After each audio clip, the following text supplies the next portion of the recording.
What's up mga katim? Magandang hapon po sa ating lahat. So ngayon po dito si Utol kasama ko. Magbabalat po kami ng niyog ngayon. Uy!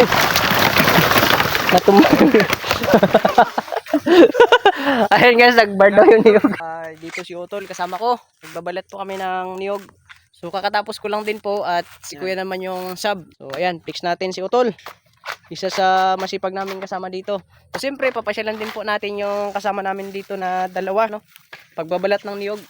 So ayan po yung kanilang babalatan. Siyempre flex natin si Tol Nining.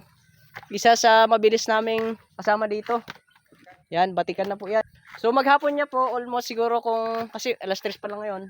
Baka nung kasagsagan niya po kasi ito umabot siya ng 1315 ang kaya niyang babalatan po ng niyog. So ngayon, uy!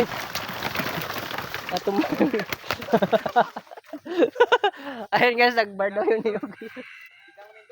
Biglang lumindaw sa taas. Yan. Ayun guys, yung kanilang mabalatan. Siyempre, papasyalan natin yung isa naming tropa dito. Nabalatan na niyog yan. So yan po, maghapon niya, yan lang. Wala, joke lang. Tapos, ipapasyalan natin dito. Pasyalan natin guys. So, pareho po yan sila mabibilis magbalat guys. O yan po, yun yung... Hindi pa rin po namin ito na bilang. Ito po yung buhay-buhay namin dito mga katim. At dito po kami kumukuha ng pangkapi-kapi lang. Yan. Hello.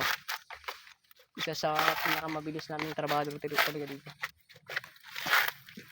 Pinagmamalaki namin yan. So sa mga gusto po magpabalat ng niyog, contact nyo lang po kami. Yeah, joke lang. Siya po yung nagturo sa akin guys. Tinuruan niya po kanina na magbalat. Na rin po ako pero siyempre may tamang ano yan, may tamang proseso. Siyempre sila po kasi ay mga sanay na po sa pagbabalat ng niyog. Yan. So yun na mga katem. Thank you for watching. At ingat po tayong lahat.